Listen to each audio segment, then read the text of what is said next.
सदियों से दिल्ली कई साम्राज्यों की राजधानी रहा है, जिसकी छाप यहाँ हर कोने में आज भी देखी जा सकती है। इन्हीं में थे मुगल, जिनकी बनाई गई इमारतें शहर के उत्तर से लेकर दक्षिण तक के क्षेत्र में पाए जाते हैं। ठीक ऐसी ही एक इमारत है हुमायूं का मकबरा, जिससे जुड़ा इतिहास ये साबित करता है कि ये सिर्फ एक मकबरा ही नहीं है।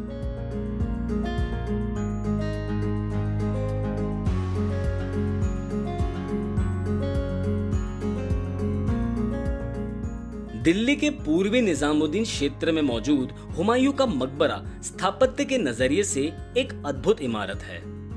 इंडो इस्लामिक स्थापत्य में निर्मित हुमायूं के मकबरे का निर्माण बेगा बेगम ने 16वीं शताब्दी के मध्य में एक मकसद के तौर पर किया था, जब उन्होंने अपने शौहर दूसरे मुगल बादशाह हुमायूं को सन 1556 में खोया था, जिससे उनकी जिंदगी में एक बहुत बड़ा सदमा आ गया था।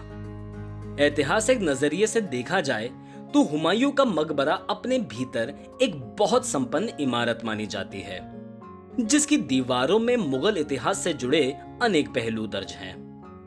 आइए इनमें से कुछ के सफर पर आपको ले चलते हैं।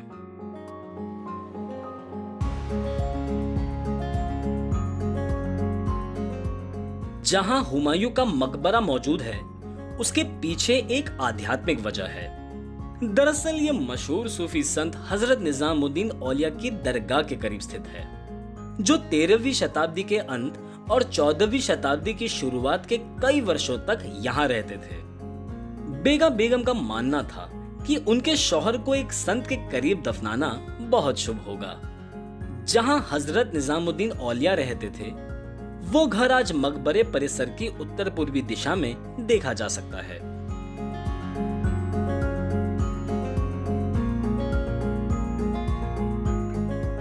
बहुत लोग ये नहीं जानते कि हुमायूं का मकबरा पूरे भारतीय उपमहाद्वीप का पहला ऐसा मकबरा था जो एक बाग से घिरा हुआ है। ये विशेषता इससे पहले निर्मित किसी भी मकबरे में मौजूद नहीं है। गौरतलब है कि हुमायूं के मकबरे का जिक्र दुनिया के उन विशाल मकबरों में किया जाता है जो किसी शासक की याद में बना हो।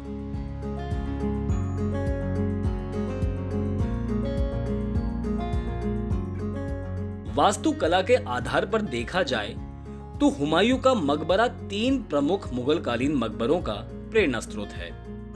सन 1598 में निर्मित रहीम का मकबरा, जहां अकबर के नवरत्नों में गिने जाने वाले अब्दुल रहीम खाने खाना के साथ उनकी बेगम दफन है।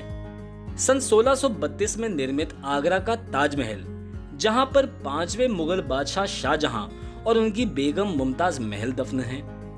और सन 1754 में निर्मित सफदरजंग का मकबरा, जो दिल्ली में स्थित है। अगर हम इन 4 स्मारकों को एक साथ देखें तो इनमें कई प्रकार की समानताएं हैं, जैसे सफेद संगमरमर का इस्तेमाल, जो इनके गुंबद में भी देखा जा सकता है, फारसी शैली का चारबाग और जल प्रबंधन प्रणाली। हुमायूं के मकबरे की तरह ताजमहल की तरफ जाने वाला मुख्य द्वार भी काफी विशाल है।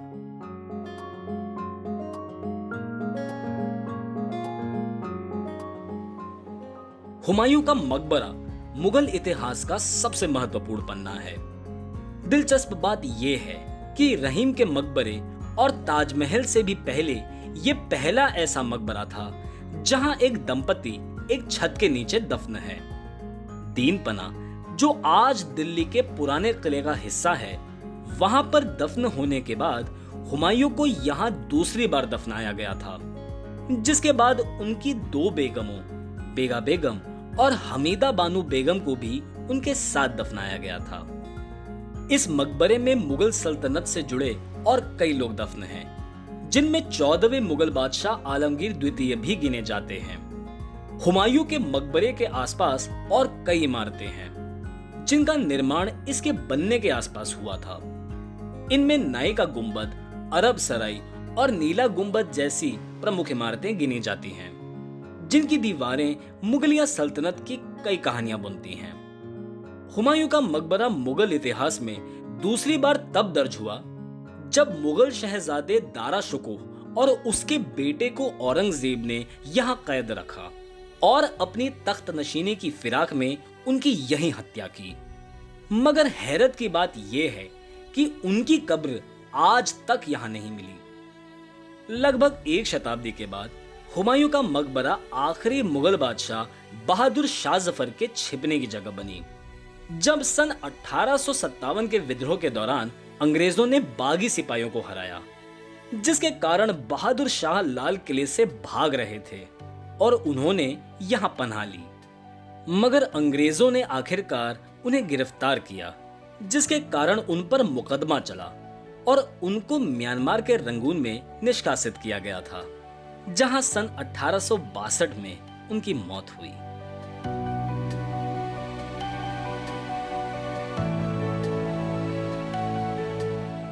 सन 1947 में भारत के विभाजन के दौरान हुई हिंसा के कारण भारत और पाकिस्तान के शरणार्थियों का पलायन हो रहा था और तब हुमायूं का मकबरा एक रिफ्यूजी कैंप बना। सन 1948 के शुरुआती सालों तक इनमें से कईयों का पुनर्वास लाजपत नगर, सरोजिनी नगर और उत्तरी दिल्ली जैसे कई रिहायशी इलाकों में हुआ था। काफी लंबे समय तक हुमायूं का मकबरा वीरानी और यहां तक अतिक्रमण का भी शिकार हुआ। यमुना नदी के करीब होने के कारण, चूंकि इसकी आसपास की जमीन एक जमाने में बहुत उपजाऊ थी, यहाँ पत्ता गोभी और तंबाकू की खेती काफी लंबे समय तक होती रही थी। पिछले 30 सालों से भारतीय पुरातत्व विभाग और आगा खान ट्रस्ट की साझेदारी से हुमायूं के मकबरे की खोई गरिमा आज एक बार फिर वापस लौट आई है, जो इसके निर्माण के दौरान हुआ करती थी। इसके कारण ये भारत में उन मशहूर स्मारकों में गिना जाता है जहां पर हर साल सैकड़ों की तादाद में सैलानी आते हैं। कई कार्यक्रमों और फिल्मों का हिस्सा बन चुका हुमायूं का मकबरा शाही इतिहास, आध्यात्मिकता, वास्तुकला और यहाँ तक शायरी के अद्भुत मिश्रण के तौर पर हर किसी को मंत्रमुग्ध करता है।